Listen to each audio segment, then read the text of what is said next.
Nomás tú la quieres. Ay, Rogelio. ¿Qué hablan? ¿Quién sabe? Tú te vas a decir que sí. No me involucren en sus atrocidades. En sus cosas. El timo ya sabes cómo es. Every time we get people, we do everything outside.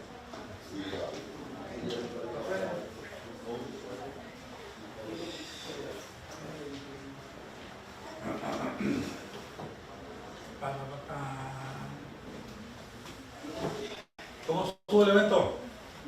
¿Bien? Normal, igual que todos los años, sin chiste, sin... Pues es un informe, pues que, sin sustancia, no. ¿El qué? Pues el alcalde qué. No es como Nuevo Laredo sí tiene... No, ya sí tiene poder. Digo, es un gran persona, un gran hombre, lo aprecio mucho y todo, pero, pues qué. Él nomás saluda, él...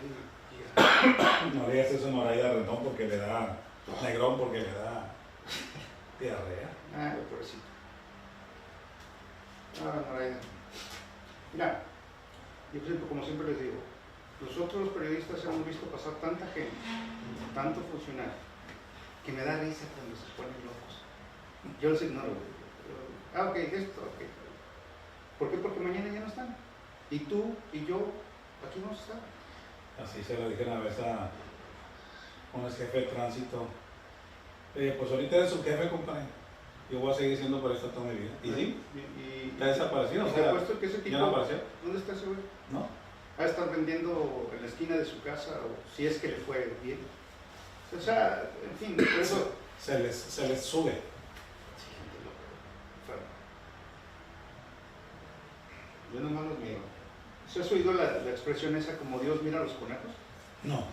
¿Sabes cómo los mira? Chiquitos y orejones. Sí. Así es. ¿Te van a hablar aquí de likes? ¿No?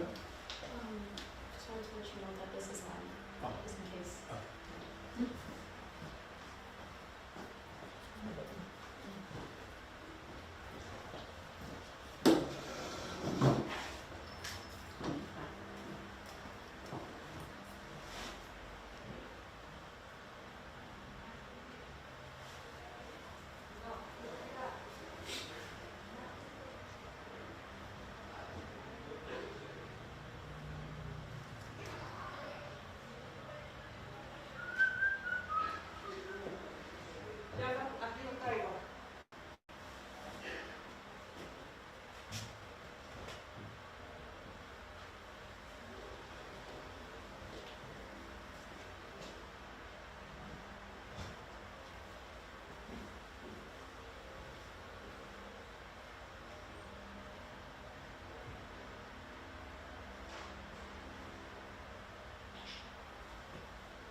say hello to Mike. Hey, Reverend Mike, how are you?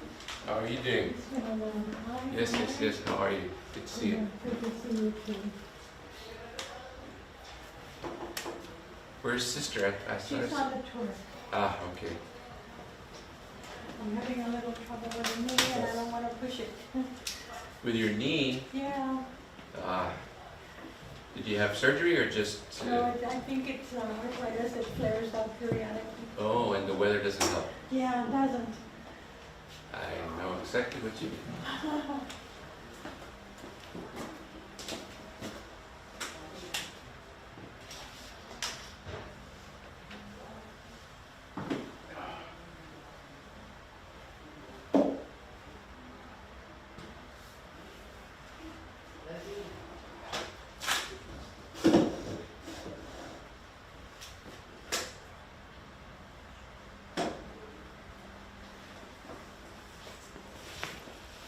Oh, thank you, Lord.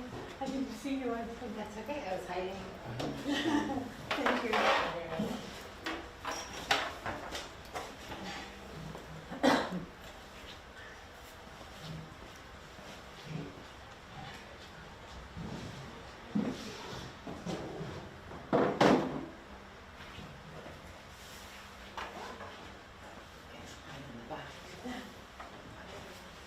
I look pretty good other than a knee that flares up periodically and I keep putting off surgery. I don't particularly want to have a knee replacement.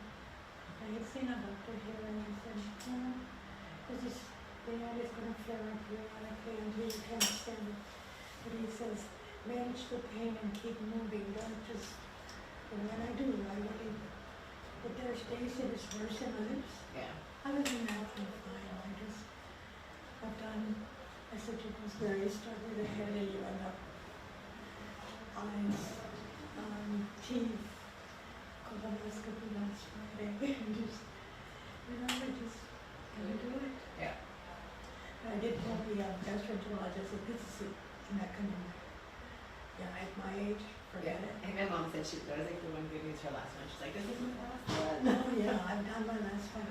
And I said, the procedure is nothing, it's the prep, it's so, oh God, it just, and I said to Rosemary, you know what to do, you can take care of ourselves, we understand why and all of that. But what do people do that don't have anyone to manage with them? Yeah. We took care of an elderly lady who had since passed away. She was 82. She lived alone. She didn't read English. She just, when she was a very nervous little lady, just such a nice friend. She didn't be able to manage it. Bring her home to us and we take care of it. She did everything she was supposed to. We kept encouraging her because the way our little house, the bathrooms are just across the hall, but still in an emergency. So we said, let her sleep. And then I do the bathroom just across the hall. And then I said to Rosie, what if she gets up during the night? So anyway, the two of us slept in recliners and she slept all night. Baby, she never woke up during the night. And she woke up, she says, I slept so well. And think of it, she said she knew we were there. Yeah. She said, we were every time she moved a little over looking at her. Anyway, she went to the doctor the next day and she's sitting in the living room and everybody was talking. And she started up a conversation and she got really ready to go. Let's stay at the sister's house last night. They took her. She was telling everybody, Sister Rosemary, we're not doing this anymore. I said, we're going to get calls and say, can you take us in for the night? That's fine, sorry. Pensé que también me oí. Yo dejé. And she was funny. She was like, I went to the house and they took all day. Once the word gets out, Yeah. it's going to be like a sign-up sheet for when Right. we stay at And I- Sisters. Yeah, can I come over then? Oh gosh, I tell you. But she was a sweetheart. She died, it'll be a year in March, I think. And she was in a nursing home, just very close to the shelter. So Rosemary would stop by every day and I would go time off, but I would talk to laundry, I would take it home, wash her clothes, because we believe some people have donated like food gowns and things for her. So we have 2 nice laundry baskets of bags. We took one and brought one home. And one of the women who works at the nursing home said, this is really good that you're doing this, because some of the things would probably disappear. I said, we suspected that. It was a pleasure to care for her. She was real sweet. Well, she was lucky to have you guys. I don't even know this Rosemary met her. She used to come to our house actually years ago on Saturdays when we had the food pantry. And she would always sit at the table and have her little coffee. And she'd stay to the end because then when it was all over, we could see her. So I know that, you know, this way that we meet her just a few times when sister make it well. She's like, you can't probably. Oh, Mike. Mike's over here. Yes, sir. They were talking about rolling you over here.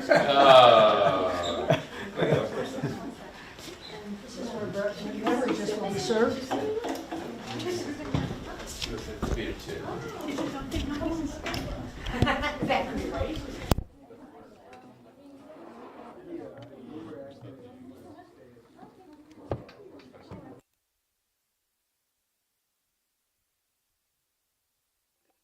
So, Yes, sir.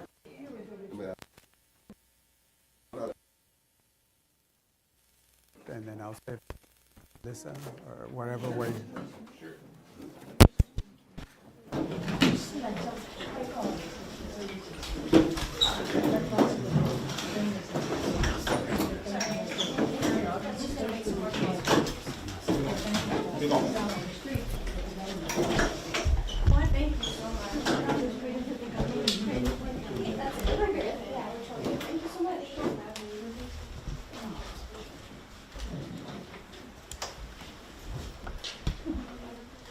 All right. Ready to go? Yes. Okay. So, buenas tardes. Bienvenidos a Holding Institute. Welcome to Holding Institute. Voy a compartir algo en español y luego un poco en inglés.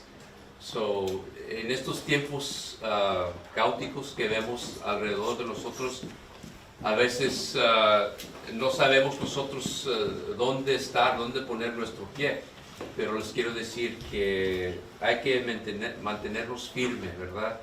Y si lo que vemos ahorita en evidencia que el gobierno está soltando gente, poca gente de los centros de detención, y a lo mejor es un cambio en la conciencia, en la brújula de la administración. No sabemos, pero aquí estamos pendientes y estamos listos para servir, porque ojalá que ese cambio vaya a ser al favor de la humanidad. So, in times of conflict and change, I know there's a lot of uncertainty amongst a lot of places, amongst a lot of people, and what we're seeing right now is small releases from detention centers, and perhaps this is a shift in the moral compass of the current administration. I don't know, but if it is, I would call on them to err on the side of humanity and to do something that is without question, it's just the right thing to do. We're talking about simple things, you know, receiving people, providing food and shelter, and doing it in a safe way. We don't want to see people on the streets, and we want to help as many people as we can. And with that in mind, we've extended an invitation to the city of Laredo, the Sinaloa, and to our Congressman, Mr. Cuellar, to give us some input on what's going on at their levels. Thank you. Okay. I'll say a few words and I'll pass it on to my dear friend Melissa. First of all, thank you for being here today. Let me start off with thanking the pastor and all of y'all. I think we spoke last week, and I got a call last week and they said, "Did you know this is happening?" And my response was, "No, I did not know that this was happening." And that is in simple terms, is they're releasing people from the Dilley facility, which is a family unit facility. They're releasing people from there to, as far as we know, only one place on the border, which is here at Holding. I think part of the reason is that Holding has this reputation. They're not political. They don't get involved in politics. They just do what's right. How do we treat human beings when they need help? Do they need food?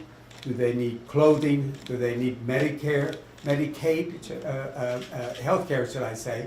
And that's what they do. They take care of people.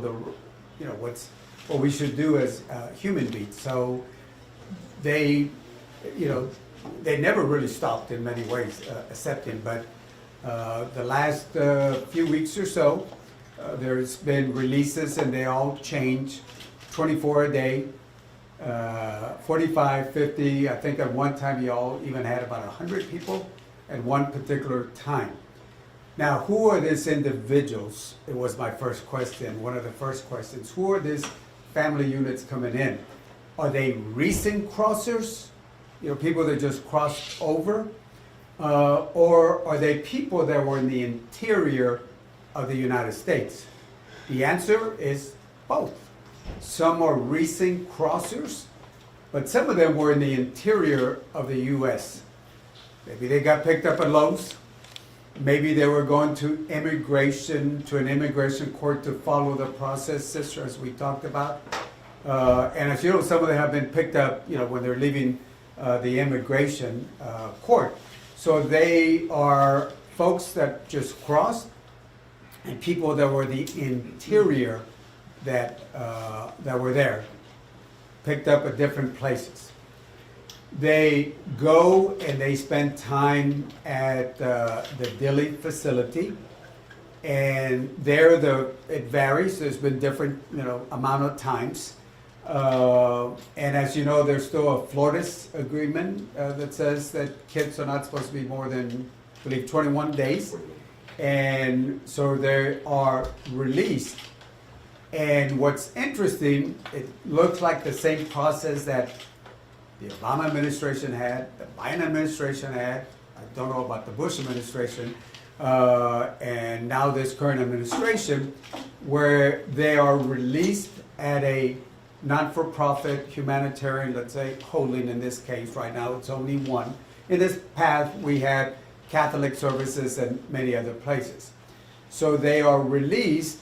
And depending what time the bus comes in from Dilley, if they come in at night, then of course they get to stay at the places that we just showed you.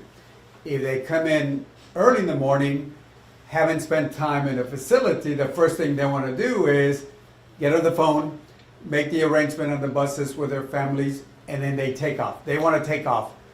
So they're not here for days or days. I think the only exception was a family that came in San Diego, and they spent 6 days here because they took the phones away. So they get to keep their phones, so they're able to find family members or friends so they can go back. As far as we know, they're going back to, if they were already in the interior, they go back to where they might have families or friends, and then they're given the paperwork. Remember, they had a paperwork, some of them, and they did not honor that paperwork, and now they're given the same paperwork, except they start the clock again, in my opinion. So they go back to the, finding out what happened if they had a job, what happened if they had a home, a place to stay. They're going back with a lot of uncertainty because they start this clock again. Now, years ago, back under the Obama administration, I started a program called the Humanitarian Relief, where border communities were getting some assistance, because I didn't think it was fair that Holding and the city of Laredo, the counties were, paying for the expenses when it should be the federal government. It worked for many years, but then when the numbers went up and the borders pretty much were opened up, and they started going up to New York, Chicago, and other places, then those congressmen and senators said, oh, we need help. So that small program, I think it was about 35 million or somewhere 30 million, went up to 800 million.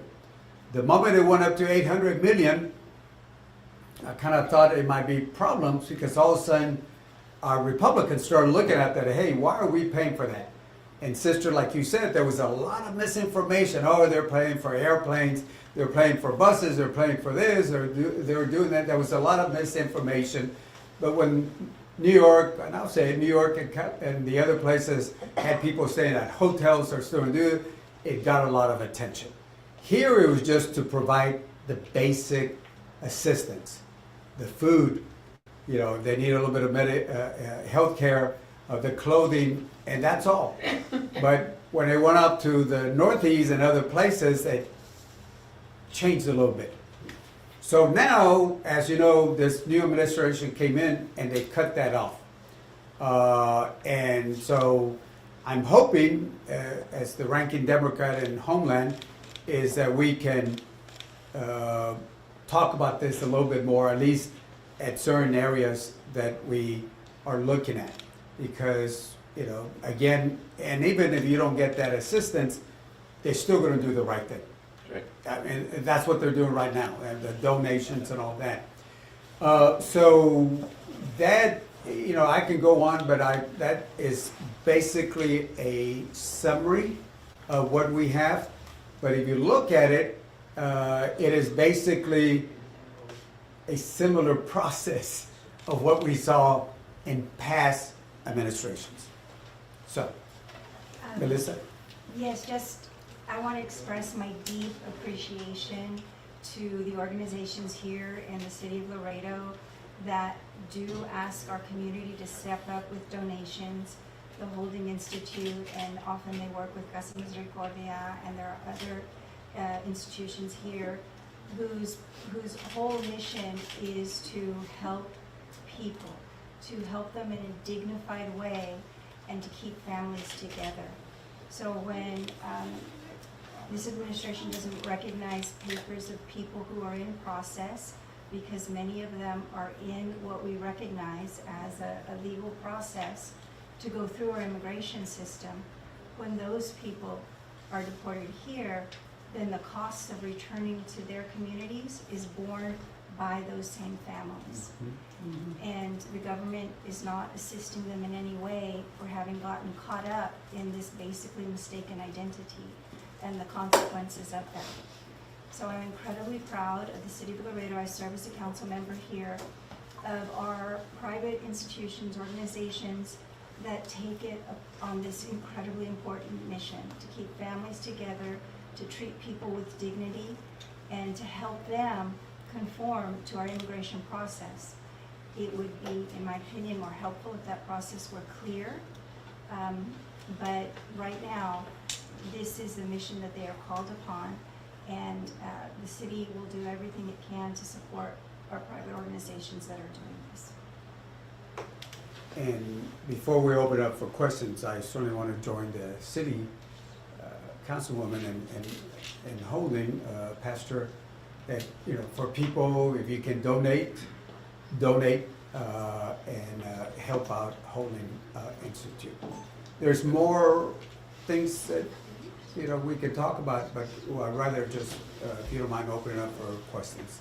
En español, en inglés, podemos hacer unas palabras en español o las preguntas. Vamos a comenzar en español. Las preguntas en español primero. ¿Qué tipo de donaciones están solicitando congresista Mike, pastor y regidora? ¿Cuál es la ayuda que están solicitando? Ropa, comida. De lo básico a Pañales. sí, siempre, imagínate tu propio hogar, ¿qué hace falta en tu hogar para hacer lunches en la noche, para la comida del siguiente día, pañales, wipes, cosas así. Y yo entiendo que hay gente que a lo mejor puede decir, pues yo me pongo la mano en mi bolsa y no tengo nada, pero bueno, pues una ración o si tienes un paquetito de colorines o algo así para los niños. Todos sabemos, o si no sabes cuánto vale un paquete de pañales, vale ya como $30 o más, $30 o más, o cualquier cosa, no lo hacemos fuchi. Cuéntame un poquito de este proceso. Os había comentado que era como clockwork. Son llevadas a Dilley, luego llegan aquí a Holding. Más o menos me puede dar una explicación de este proceso, cómo funciona, van a ir a corte, qué sigue. Ok, el proceso, primero, las personas que llegan aquí, los adultos tienen los ankle monitors. Los jóvenes o los niños no tienen ese tipo, nomás los adultos. Cuando salen de Dilley, hay una coordinación, hay un tiempo donde ellos saben a qué hora, y lo quiero dar la gracia porque en el pasado a veces nomás dejaban personas de la ciudad en otras partes, pero hay coordinación. Las personas ya vienen con un papel donde dicen que se van porque ya saben a qué comunidad, a qué estado, Nueva York, California, otras partes, y buscan la corte de inmigración más cerca para esas personas. Hubo un poco de problema donde el Border Patrol no estaba aceptando esto, pero ya hubo esa comunicación.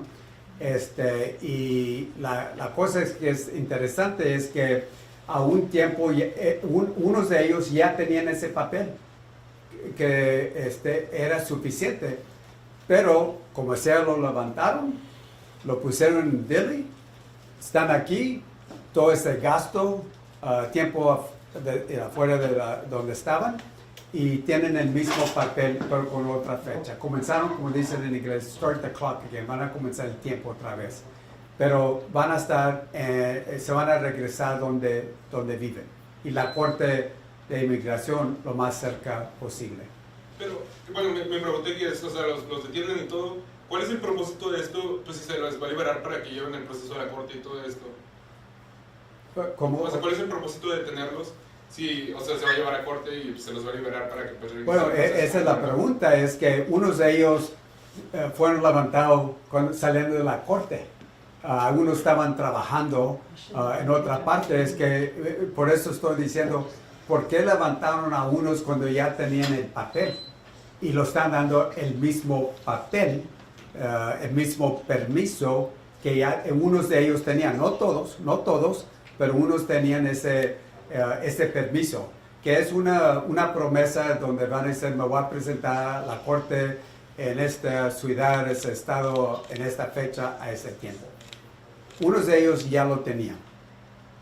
Mr. Congressman, Perdón, en si puedo español. añadir. Un mito que existe en la nación es que esta gente no se presenta en el corte cuando tiene fecha.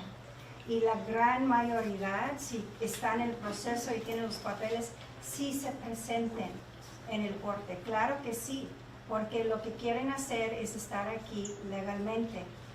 Y ellos empezaron el proceso y están haciendo todo lo que el gobierno le está diciendo que tiene que hacer para poder estar permitido quedarse aquí.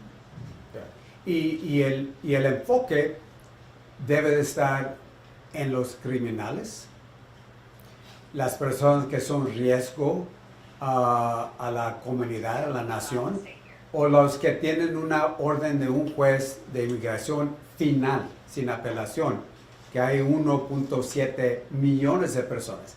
Ese debe de ser el enfoque. Pero aquí estamos viendo que unas de esas personas o se están saliendo porque no tienen récord criminal.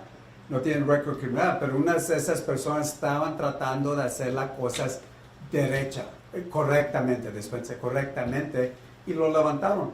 Y lo están dando el mismo permiso que ya unos de ellos tenían en las manos. ¿Cuántos migrantes hay aquí?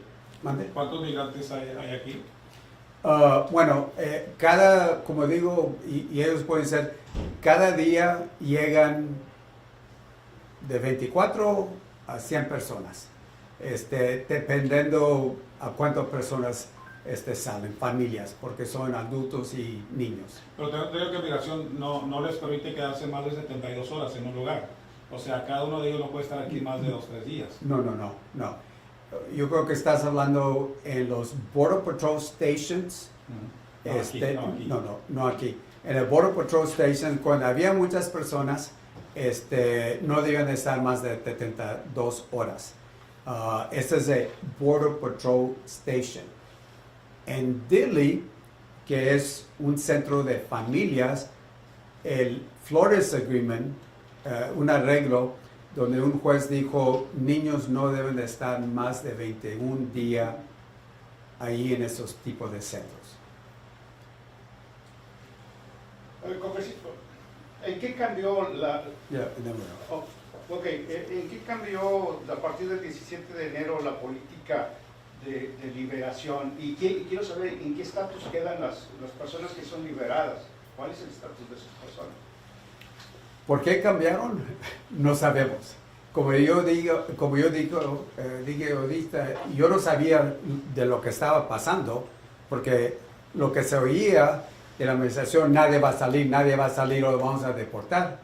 Y aquí recibí la llamada de Holden, dices, oye, congresista, ¿sabes que está pasando esto en este momento? Que están dejando personas de Dilley, llegan a Laredo y se regresan donde están. ¿Por qué cambiaron esto? No sabemos. ¿Falta espacio? ¿Cuánto tendrán suficiente espacio? Bueno, si siguen la ley, si es una familia con niños, los niños no deben de estar ahí más de 21 días. Es que ese centro, cada 21 días depende cuando llega un niño, 21 días deben de salir. No, se oye, no sabemos, ¿verdad? No sabemos que a veces están en uno, lo cambian a otro para comenzar el clock. No sabemos. Dijeron unos, pero no estamos, no sabemos. ¿Y cuál es el estatus después de que son liberados? ¿Cómo quedan? ¿Cuál es el estatus? Bueno, tienen el papel donde se van a presentar a la corte, donde pueden presentar su caso. Les voy a preguntar en inglés, ¿está bien? Sí, cómo no. Si no importa. I'm sure you're watching the news about Liam Conejo Ramos. He's the 5-year-old that's getting a lot of attention in Dilley for being captured in Minneapolis. I'm curious if y'all know anything about whether he might come here or even the treatment of what they're receiving in Dilley influences, you're talking about taking care of them when they from Dilley come here. Obviously, very different conditions. If you could talk to a little bit about that or anything you might know. We don't know anything about, we know that he's there. I know my friend Joaquin Castro was there, but we don't know what's going to happen after that. But again, one thing that I added in the appropriation some years ago, besides the humanitarian relief, was that every center, if they follow the law, I added language that members of Congress can go in at any time. They changed it where now they say 7 days. That's not the law that I added to the appropriations. We could do it without asking for permission, but now yesterday we were on a phone call and some member from Congress said that from California went to a center, he gave the 7 days, they still went up and they said, oh, they're still doing things if they follow the law. I also added very strict language that kids or adults should get medical care, food, whatever they need there, clothing, education also. They're supposed to get all that in there if they follow the law. Notice I would not say that in the past, but now I say if they follow that law, which I hope that they are doing that. Aprovechando la pregunta, ¿cuál es su postura sobre la detención prolongada del menor que mencionaron ahorita? Well, if they follow the law, the Flores, whenever his clock started for 21 days, he should be released. Claro. Y una pregunta más rápidamente. Let me have her and then we'll go back. Just wanted to. You guys at the same TV station? No, I'm just kidding. So just wanted to know, why are these individuals being brought here specifically to the holding unit here in Laredo? And then also, if you could please talk about the process. Are they taken from Dilley and they're brought here? Are they then released with a court date? What is the process after arriving here? Yeah. Well, they're in Dilley after when they got detained, either recent crossers or interior. They're sent to Dilley. That's a family unit facility. When they're released, as far as we know, this is the only place that they're releasing folks. Depending what time of the day they get here, and I'll let Holly go into more details, they've been there. So as soon as they get out and they get out of a bus, they want to make their bus arrangements and take the first bus out. If they come late at night, then of course then they get to spend the night, but usually they try to leave as soon as possible. Government doesn't pay for that transportation. It's all families, and they probably have to redo it again because they're redoing it. And keep in mind that if they're in the interior, maybe some of them got picked up at some lumber place, Lowe's or wherever, but some of them were cut up when they were following the rules of showing up at court. And they already had a paperwork, el permiso, as they call it in Spanish. They had the paperwork, and they didn't honor that. They go to Dilley, and when they're released, they're given the same paperwork. They go back to where they were with a different court date and time to show up. And how many people are we expecting to come here in Laredo, and why Laredo specifically, if we're looking here? I can answer that, but Because they're good. Sure. Sorry. Well, I think that, as the congressman said, we've been around for a long time. We've been around since 1860. We do a lot of good work. I mean, and we haven't forgotten our roots. In other words, when we accepted the responsibility to receive migrants, asylum seekers, we didn't forget what we were doing in the local community. We just added it on. Didn't replace one for another. We just added it on to our shoulders, and we've continued to do that. Why Holding in particular? I think it's because we're one of the few shelters that survived the administration change, right? And we barely survived. but we're here, and believe me, it was a very a difficult decision to make when we first decided to renew accepting individuals, because it's a personal and it's a professional risk that we take, to be honest with you. And we decided to do this because we believe very strongly that there are just some absolutes, and this is the right thing to do. This is one of them. It's a moral absolute. There should be no questions about it. Why would you refrain from giving someone a bottle of water, a warm plate of food, a pillow, a blanket, right? Just sometimes you just have to do the right thing, period. Congresista, usted pertenece a un comité de asignaciones de alto rango. Permiso. Nomás para añadir un poquito. I'm just going to add on. Also, I believe the city of Laredo, these are people coming from the detention centers. We have never in our community seen open borders here, right? Our community has always been a point where other communities along the border have sent us immigrants for processing, because here, for whatever reason, we do not see illegal immigration in the quantities that are seen in other places. So here, Holding Institute is available, right? They do wonderful work, and they're so connected to a wonderful network of organizations that support them. But it's also, they're available to do that. We just do not have that issue in our own community. So we're open to accept it from other places. And with the number, I think it was forgotten to mention, how many individuals and families are we expecting to come here in the next few days? They vary every day, and they've gone from, let's say, 24 to 100 individuals. It just depends how many people they release. They coordinate with them and say, in X amount of time, expect a bus to have X amount. So usually one bus, or sometimes, usually one, and then or van that are sent in. So it just varies. All we can say from 24 to 100 people, right? And it really started picking up January 21st. It started picking up. A little bit after that, I got a phone call saying, "Did you know?" And no, on it. And so that's why we're here, because to me it doesn't make sense. I can understand a recent crossing But if you get somebody over there, especially the ones who were trying to follow the rules, and they already had el permiso or the paperwork, and then you hold them at a detention, and then you release them, and then they have to go back and incur more costs, and probably wondering what happened to the place they were staying, wondering about job, if they had a job or whatever. I mean, it's, you know, being away for a while, it has to bring a lot of uncertainty on that. Así, congresista, usted pertenece al Comité de Asignaciones de Alto Rango de Seguridad.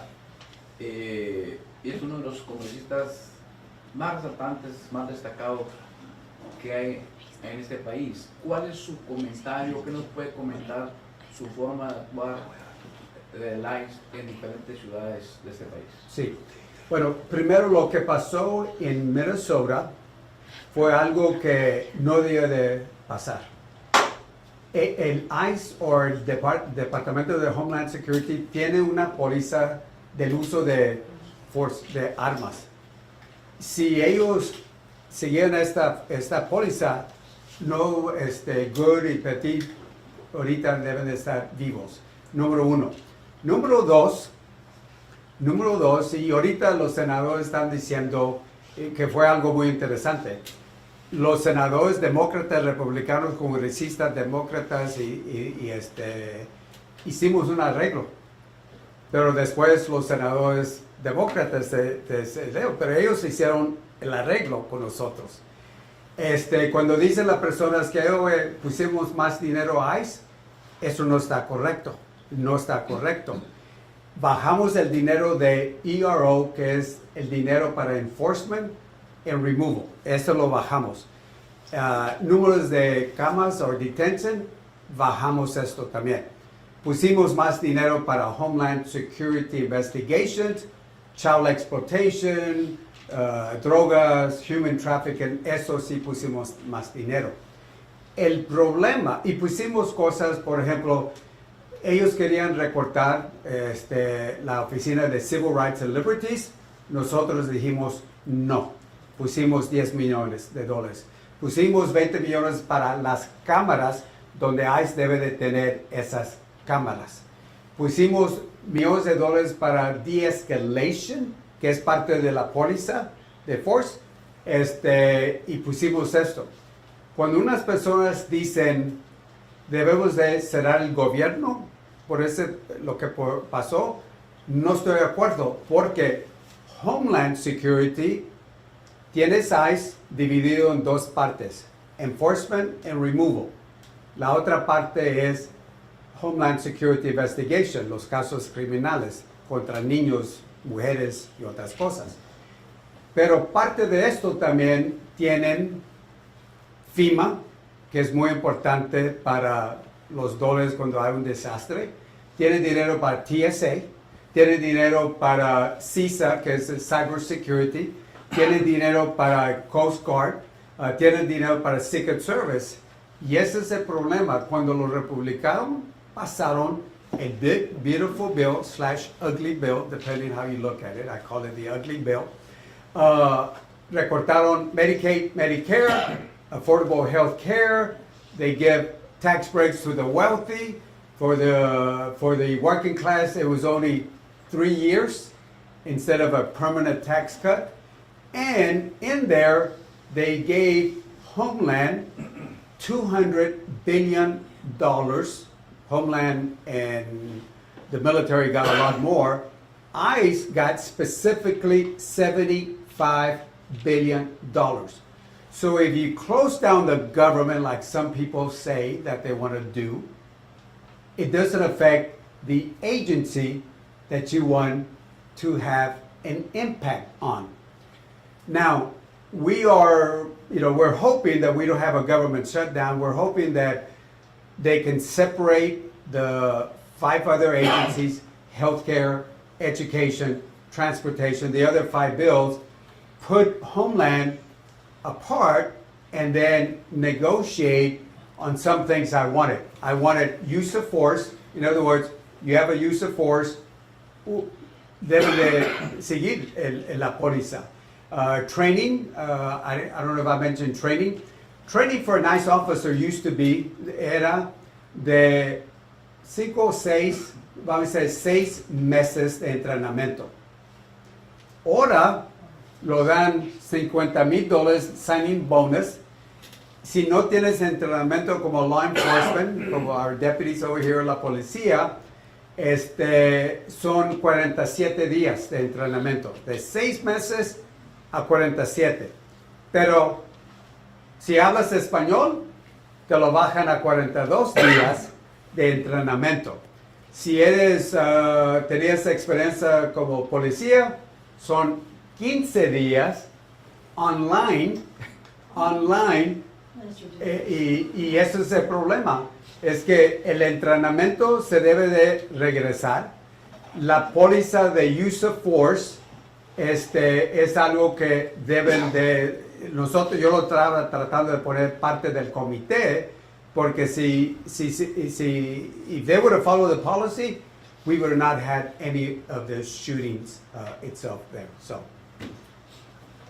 let me finish with the media. O sea, el Estado no le paga nada, por ejemplo, a Juan de Initiative por traerlos o el gobierno federal de Dilley aquí, no paga nada por el país por algún migrante. No. El momento que el gobierno lo paga, ellos pagan todo, pero al momento que llega las personas, they're on their own. Ya vas a llamar, que alguien te va a comprar el boleto para el Greyhound o lo que sea el bus. Pero el gobierno no paga esto. Lo dejan aquí, you're on your own. And what's frustrating is that some of them have already gone through the process. And that's what we're saying. Why are we going through the process? Why are you now releasing people on it? Now, there is talk, we don't know, about a MPP. We don't know. But right now, this is how they're releasing family units. Adults with ankle monitors, young kids, no such thing. Okay, then we'll go to the system. Okay, a couple more, then we'll go to the system. Just a bit about the funding aspect. I know you previously mentioned that for the federal level here right now, all these operations, who are they being funded for? Is it City of Laredo? Is it federal? Just wanted to know about that. Holding? Private. All donations. The program I started back in 2014 and got funded in 2017, because the way I set it up was we would give it to the state. The two past Republican governors, one now and then the one before, they took the money and they didn't give us any money. I think they gave McAllen $250,000 during election time. So then what I decided to do was change the formula, the delivery, and say it's going to go from FEMA directly to CPP, FEMA, down directly to the cities or the counties or the non-for-profits. It was working well till, and I'll say this, I told this to my friends in New York, to the other cities, and then the thing went from, I think it was 35 million to 800 million. Then all of a sudden it becomes part of the radar, and that's why they took it off. And how will this holding institute also be operating during this time of enforcement? Well, I'll let them answer that, but I'll say this, they've been doing the right thing, the moral thing, that if somebody needs help and ICE is releasing them here, they're going to take care of them. And, the city, the county, the state, the federal government is not helping them at this time. It's all private donation, but they're doing the moral thing, which is help them. And in terms of capacity over here, how many people are able to stay here, just to make sure that there aren't people, left out or on the streets? Just about a bit about the capacity. Yeah. So we have been, again, we've been in service to the community since 1860. I mean, we were the first institution to accept children and families of color when other places wouldn't. We're the first in the county to do that. So we're still here. How are we in operation? I mean, we're very frugal. Believe me, as soon as you leave this room, I'm turning off the AC. And that's how we survive. Turn on the heater. And as far as capacity, so we have, in accepting the responsibility, the additional responsibility of people who are going through the immigration process, we just added that. So we still receive local families. So on any given day, you can come and see a local family that just got evicted, and their children playing with another family from Afghanistan with kids, and they don't speak the same language, but they're playing together in our playground, because we don't say no to either group. I don't think we've ever said no to anybody. We don't detain anybody, we don't hold anybody, we just provide a safe place for them to be here for as long as we can. Yeah, we don't have a lot, but what we do have, it's like my parents used to say, right? My friend would come from school with me and say, hey, can I stay over and eat dinner at your house? And I'd look at my mom and I was, pues, no tenemos mucho, pero lo que hay. That's it. So there isn't a specific capacity or number of, just to get an idea. Yeah, I mean, on a comfortable side, we can do 150 people, easy. On a squeeze like sardines, 250. But even like that, we used to have people that they don't care. They would rather sleep in the courtyard than be somewhere else and out in the streets, right? So we provide a safe place. We can provide you with a cot, a bunk, a pillow, a mattress. We can do that at the very least. And I've been here, they know better, and we've been here where the courtyard is full. Yeah, those were the other days.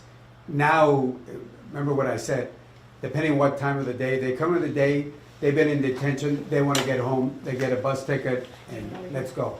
Now, one more for the folks. The folks that are coming here, what are their different nationalities? We're getting people from usual, right? We've gotten people from Honduras, Guatemala, but we are seeing different. We're seeing people from Russia, Ukraine, we're seeing people from China, we're seeing all over the world actually, but it's different this time. We're seeing a little bit more Afghanistan, Russia, a little bit of everything. So Google Translate became a best friend. So that's an important statement. Sisters? Congressman, excuse me for not standing, but I don't want to leave here without a clarification. When you said they had the paper, but it was not honored, was it not honored by the asylum seeker or by Border Patrol?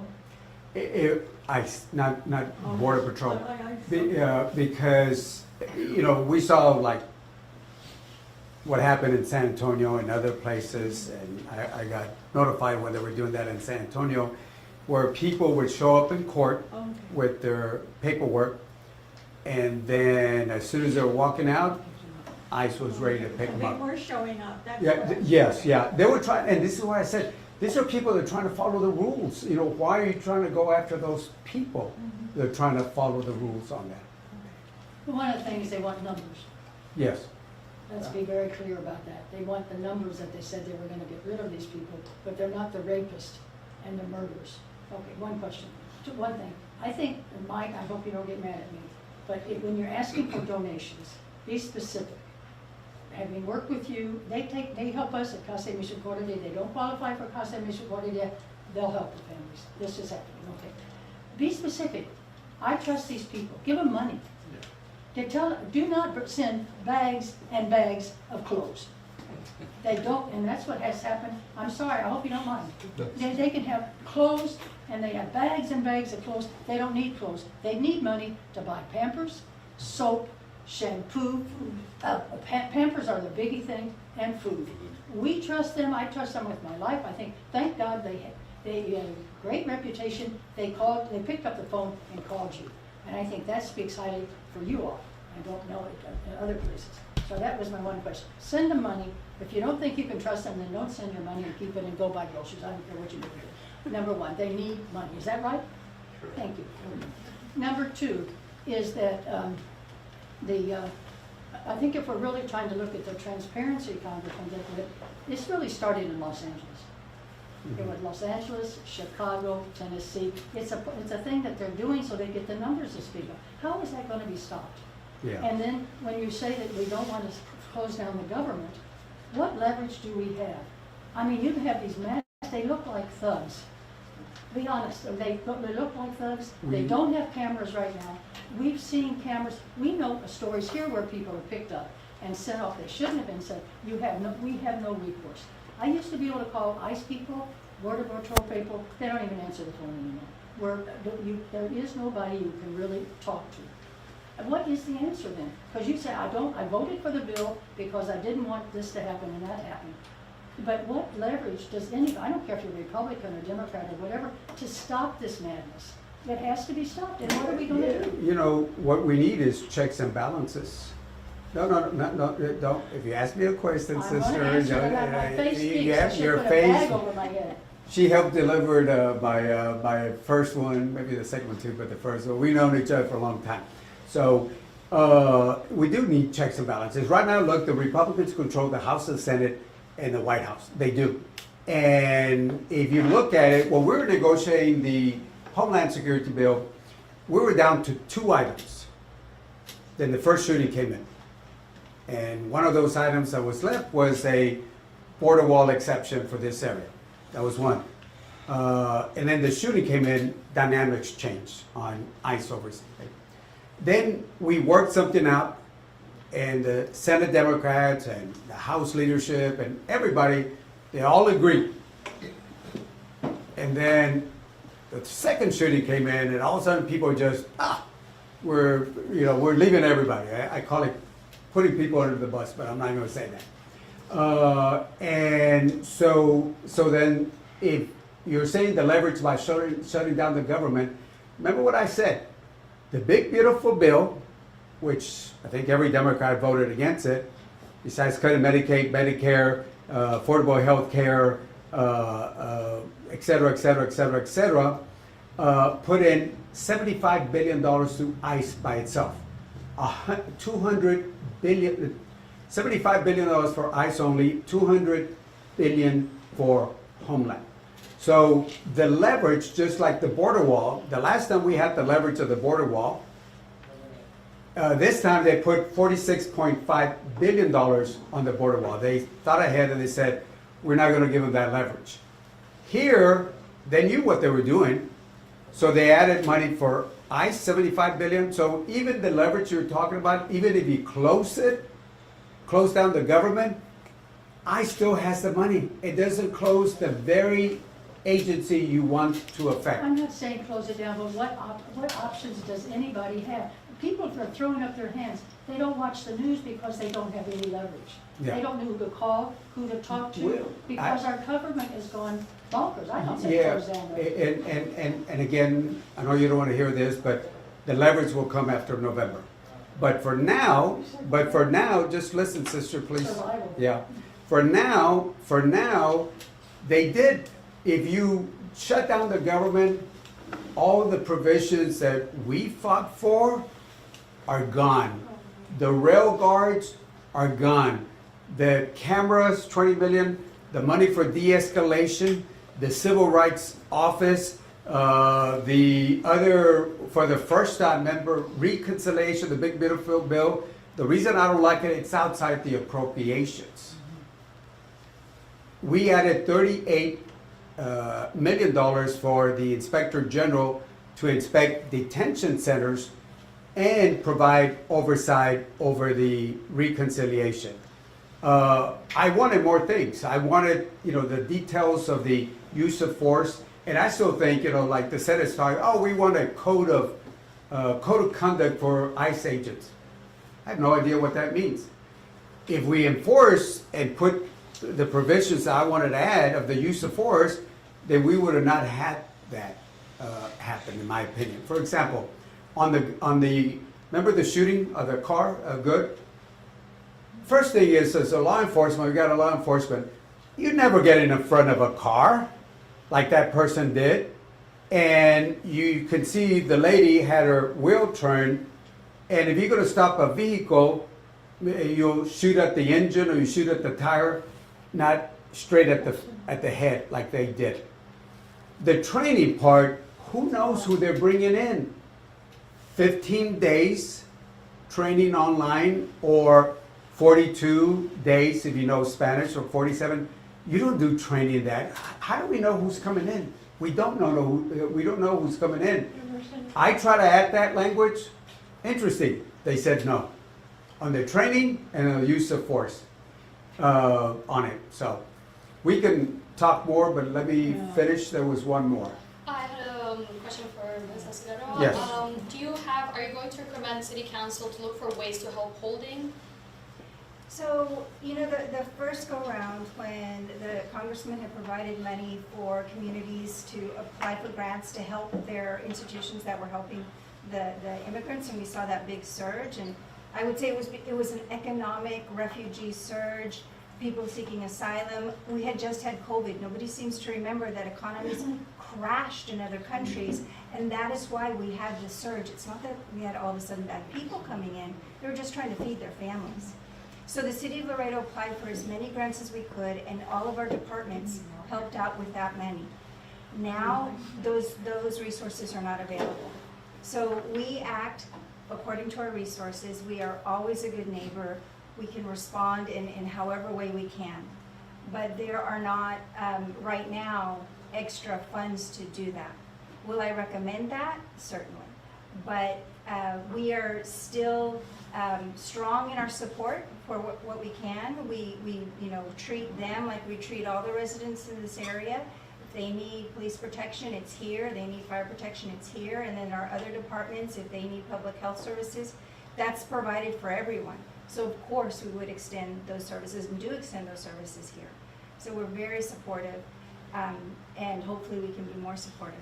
And I will say this, with Mike's permission, Congressman, we have police presence outside now.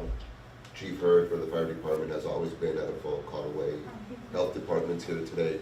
So we do get a lot of help in that sense from the city. But what I also want to say, they're helping. It is not the city's responsibility, it is the federal government, because if you hold somebody, it is the federal government. The $75 billion they got for ICE, maybe they can use some of this to help. I mean, they're bringing them over here. So maybe use some of that $75 billion they got on reconciliation, the big beautiful bill. And you said, now after this, we've been in conversations. We've been talking to the Appropriations Committee to see if we can help them on some funding, because I don't think it's right for ICE to be dropping folks here. They're going to do the right thing with or without money, but be a little nicer if you get a little assistance. But it is a federal responsibility to pay for this. And they do have $75 billion from the big beautiful bill. But we are doing a conversation or call with the Appropriations Committee on Homeland to see if we can help them in certain ways without going into too much detail. I have a question for Pastor Mike. Mike, Holding was the name of the founding family, and a lot of people confuse that and they think it's a holding center. Yeah. You know, does that create a problem for you all? It does at times. So Holding is the surname of the founder, Nanny Emery Holding. She was an Episcopal missionary that was sent down from Kansas to the end of the earth, which was Laredo at the time, to found a school. And so the school was named after her. That's the reason we're in it. But it's also important to note that we've been in existence since 1860, but we are the fruit of the prayer and the concern and the labor of a group of women missionaries from Episcopal Church in Kansas City. So everything good comes from a woman, I believe. And from Missouri. All right. I think that should be it. So one last question. ¿Qué le podría decir a pues, organizaciones civiles que están en contra de toda esta manifestación de ICE? ¿Usted qué opina sobre pues, estas declaraciones que tienen en contra de pues, estas movimientos de detención? Bueno, no que estamos en contra de lo que están haciendo ahorita. El proceso que están usando no está lógico. porque están, unas de esas personas ya estaban en el proceso de ir a una corte de inmigración y lo debemos de pensar un poquito más. Ellos deben de pensar lo que están haciendo, pero están haciendo la misma cosa que hizo el Obama administration, Biden administration, donde pescan, lo dejan ir a una ciudad en la frontera y a que esas personas regresan, y ese es un costo a la comunidad que están haciendo, pero ellos lo van a hacer porque es la cosa humana de hacer, ayudar a esas personas. Can we also have the answer in English, please? Yes. Thank you. Well, look, I should think about what they're doing here because they're catching people, some of them, some are newcomers, but some of them are catching people, detaining people that are already in court, at an immigration court, trying to follow the right thing. And then they're sent to a detention center for X amount of time, limited because of their kids. It's a family center in there. And then they're released at a border community, and then they start the same process for many of them that they had already. Why are you doing this process again where they already had a legal process? Thank you very much, and I want to thank Holding Institute for the process. Thank you. 1860. That was Francis. I can respond to that. The domestic violence shelter, because of which you want to become a nurse, and also nurse study. Oh, thank you. Thank you very much. I'm Daniela. I'm a reporter at a cable. Yeah, thank you. Where is that one? You're on that poster. Maybe we can do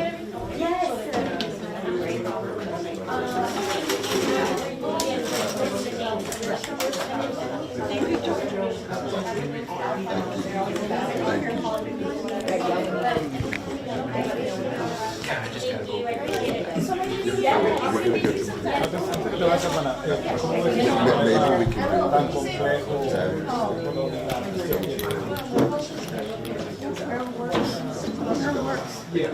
Well, first, the legislative process.